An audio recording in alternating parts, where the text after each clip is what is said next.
இது ஒரு தீயணைப்பான். இது ஒரு தீயணைப்பான். ஆனால் என்ன வகையான தீயணைப்பான் அப்படின்றத நம்ம பார்க்கலாம். இது வந்து பார்த்திங்கன்னா பவுடர் டைப் எக்ஸ்டிங்க்யூஷர். அதாவது வந்து பார்த்திங்கன்னா பவுடர் வகையான தீயணைப்பான்.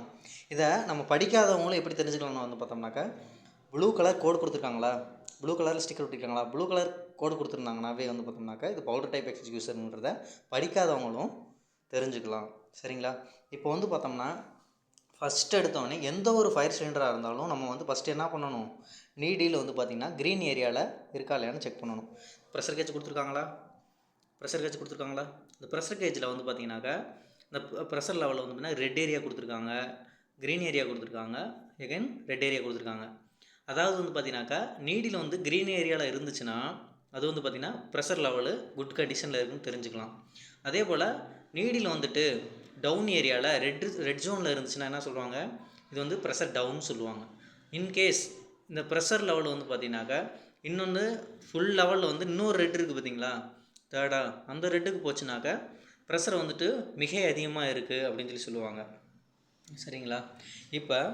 இப்போ இந்த சிலிண்டர் வந்து பார்த்திங்கன்னா பவுடர் டைப் எக்ஸ்டிங்க்யூஷர் வந்து பார்த்திங்கன்னா மல்டிபர்பஸ் சிலிண்டரு, அனைத்து விதமான தீயையும் கட்டுப்படுத்த பயன்படுத்தலாம் அப்படின்னு சொல்கிறாங்க. புரியுதுங்களா? இதில் என்ன அனைத்து விதமான தீ அப்படின்னா என்னென்னு வந்து பார்த்தோம்னாக்கா, இதில் வந்து பாருங்கள், இதிலே வந்துட்டு கொடுத்துருக்குறாங்க. சரிங்களா? என்னென்ன தீயை கட்டுப்படுத்த கொடுத்துருக்காங்கன்னு பார்த்தோம்னா A class fire, B class fire, C class fire. A class ஃபயர்னா என்னங்க அப்படின்னா என்னன்னு தெரியல அப்படின்னு வந்து பார்த்தோம்னாக்கா இதிலே மென்ஷன் பண்ணியிருப்பாங்க. ஏ கிளாஸ் ஃபயர்னு வந்து பார்த்தோம்னாக்கா எளிதில் சாம்பலாகக்கூடிய ஒரு பொருள். என்னென்னு வந்து பாருங்கள், பேப்பர் இருக்கா, அது ஈஸியாக எளிதில் சாம்பலாகிடும். ஒரு வுட்டு, அதாவது மரக்கட்டை இருக்குங்களா, அது எளிதில் சாம்பலாகிடும். அதே போல் கிளாத் இருக்குங்களா, அதுவும் வந்து பார்த்திங்கனாக்கா எளிதில் சாம்பலாகக்கூடிய பொருள். அதாவது ஏ கிளாஸ் ஃபயரை பொறுத்தவரையிலும் எளிதில் சாம்பலாகக்கூடிய அனைத்து விதமான பொருளும் வந்து பார்த்தினாங்க, அதாவது சாம்பலாகக்கூடிய அனைத்து விதமான பொருளும் வந்து பார்த்திங்கனாக்கா ஏ கிளாஸ் ஃபயர்னு சொல்லுவாங்க. பி கிளாஸ் ஃபயர்னு வந்து பார்த்தோன்னாக்கா petrol, diesel, oil, paint, chemicals இதெல்லாம் வந்து பார்த்திங்கனாக்கா பி கிளாஸ் ஃபயர்னு சொல்லுவாங்க. சி கிளாஸ் ஃபயர் அப்படின்னு வந்து பார்த்தோன்னாக்கா குக்கிங் அதாவது cooking gases, welding gases, electrical fire equipments இதெல்லாம் வந்து பார்த்தோம்னாக்கா சி கிளாஸ் ஃபயர் சொல்லுவாங்க. அதே போல் வந்து பார்த்தீங்கன்னாக்கா இன்னொன்று வந்து பார்த்திங்கன்னா எலக்ட்ரிக்கல் ஃபயர்.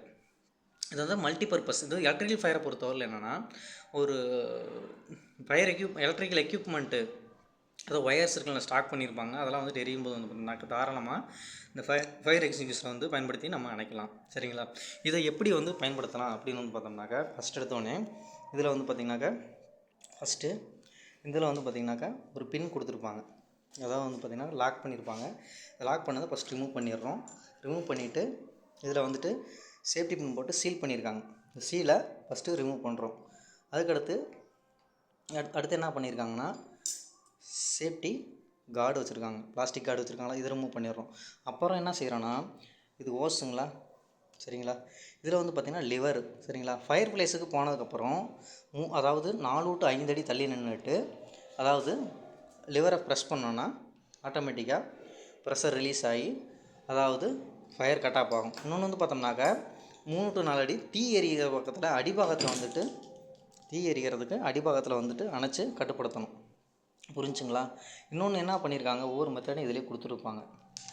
இதில் வந்து பாருங்கள், ஒவ்வொரு மெத்தடையும் கொடுத்துருப்பாங்க. இந்த சிலிண்டரை வந்துட்டு பார்த்திங்கன்னா எவ்வளோ வருஷம் மேனுஃபேக்சரிங் இயர் வந்து பார்த்திங்கன்னா 2026 கொடுத்துருக்காங்களா, 26 இருந்து இது கெப்பாசிட்டி அப்படின்னு வந்து பார்த்திங்கன்னா எவ்வளோ கேஜிஸில் வந்து பவுடர் உள்ளே நிரப்பியிருக்காங்க, 6 கேஜிஸில் வந்துட்டு பவுடர் உள்ளே நிரப்பியிருக்காங்க. இன்னும் வந்து பார்த்திங்கனாக்கா 10 வருஷம் ஒரு சிலிண்டரை பொறுத்தவரையில் என்னென்னா 10 வருஷம் வரலும் வந்துட்டு பயன்படுத்தலாம். என்னது அப்படின்னு வந்து பார்த்திங்கன்னா அவுட் ஆஃப் பாடி, இந்த அவுட் ஆஃப் பாடி இருக்குங்களா அந்த சிலிண்டரு, அவுட் ஆஃப் பாடியை வந்துட்டு பார்த்தோம்னாக்கா 10 வருஷம் வரலும் பயன்படுத்தலாம். 10 வருஷத்துக்கு மேலே வந்துட்டு இதை பயன்படுத்தக்கூடாது. ஏன்னா வந்து பார்த்தோம்னாக்கா இதுலேயே வந்து மென்ஷன் பண்ணியிருப்பாங்க, இதோட வந்துட்டு தரம் அவ்வளோ நாள் தான், அதுக்கு மேலே பயன்படுத்தக்கூடாதுன்றது ஸ்டாண்டர்டில் கொடுத்துருப்பாங்க ரூல் படி. புரியுதுங்களா? தீயணைப்பான் வந்துட்டு முக்கியம். சரிங்களா? எந்த ஒரு ஸ்மால் ஃபயர், அதாவது ஸ்மால் ஃபயரை, சிறிய விதமான ஃபயரை வந்துட்டு கட்டுப்படுத்துறது இந்த தீயணைப்பானை பயன்படுத்துகிறோம். பெரிய லெவலில் இருக்கிறதுக்குலாம் வந்து பார்த்திங்கனாக்கா நீங்கள் உங்களுக்கே தெரியும், அதாவது ஃபயர் ஹைட்ரண்ட் யூஸ் பண்ணுவாங்க. சரிங்களா? இது வந்து பார்த்தோம்னாக்கா ஸ்மால் ஃபயருக்கு மட்டும் தான் யூஸ் பண்ணுறோம். சரிங்களா? இதில் என்னென்ன இருக்குது, இது ஹோஸ் இருக்குது, இதில் வந்து பார்த்திங்கன்னா லிவர் இருக்குது, இன்னொன்று பார்த்திங்கனாக்கா பின் போட்டிருக்காங்க. சரிங்களா? பின் இருக்குது. இதில் வந்து பார்த்திங்கன்னா சேஃப்டி பிளாஸ்டிக் கார்டு கொடுத்துருக்காங்க. புரியுதுங்களா? இன்னொன்று வந்து பார்த்திங்கன்னா ஏன் இது கொடுத்துருக்காங்க, இந்த பிளாஸ்டிக் கார்டு இது கொடுத்துருக்காங்கன்னு வந்து பார்த்தோம்னா, அந்த இதெல்லாம் வந்துட்டு நம்ம பின் பண்ணி இல்லாமல் இருந்துச்சுன்னா என்ன செய்வாங்க, ஒரு சில பேர் இந்த இது இல்லைன்னா என்ன செய்வாங்க, டேரெக்டாக ப்ரெஸ் பண்ணி விட்ருவாங்க. அது ஒன்ஸ் நம்ம ப்ரெஸ் பண்ணிட்டோம்னாவே ஆட்டோமேட்டிக்காக உள்ளே இருக்கக்கூடிய அந்த ப்ரெஷர் லெவல் வந்து பார்த்திங்கனாக்கா கொஞ்சம் கொஞ்சமாக அப்படியே மைல்டாக டவுன் ஆக ஆரம்பிச்சிரும். அதனால் வந்து பார்த்திங்கன்னா இது பின் பண்ணிவிட்டு உள்ளே வந்துட்டு லாக் பண்ணி வச்சுருப்பாங்க, சீல் பண்ணிவிட்டு வச்சுருப்பாங்க. புரியுதுங்களா? இப்போ என்ன பார்த்தோம், பவுடர் டைப் எக்ஸ்டிங்யூஷரை பற்றி பார்த்தோம். சரிங்களா? எப்படி பயன்படுத்தணும் என்னென்ன ஃபஸ்ட்டு இதிலே வந்து பாருங்கள், ஒரு ஸ்டெப் பை ஸ்டெப்பாக கொடுத்துருங்களா. நீடில் வந்துட்டு கரெக்டான பொசிஷனில் இருக்கா, check the pressure gauge needle should be in the green ஜோனில் இருக்கான்னு செக் பண்ணிட்டாச்சு. செகண்ட் என்ன சொல்லியிருக்காங்க, அதில் hold upright pull out the safety பின்னை வந்துட்டு ரிமூவ் பண்ண சொல்லியிருக்காங்க. தேர்ட் ஒன்று என்ன சொல்லியிருக்காங்க, aim at the face of flames. புரியுதுங்களா? இன்னொன்று வந்து பார்த்திங்கன்னா சுவிட்ச் the lever direct discharge at the face of flame in the repeat sweeping motion அப்படின்னு கொடுத்துருக்காங்க. புரியுதுங்களா? இந்த மெத்தடை இன்ஸ்ட்ரக்ஷன்ஸ் ஃபுல்லாக இதிலே கொடுத்துருப்பாங்க. இன்னொன்று வந்து பாருங்கள், இது தெளிவாக வந்துட்டு நம்ம பவுடர் டைப் எக்ஸ்டிங்யூஷரை அனைத்து விதமான தீக்கும் யோசிக்காமல் நம்ம பயன்படுத்தலாம். இதான் மல்டிபர்பஸ் சிலிண்டர்னு சொல்லுவாங்க, பவுடர் டைப் எக்ஸ்டிங்யூஷர். புரிஞ்சுங்களா?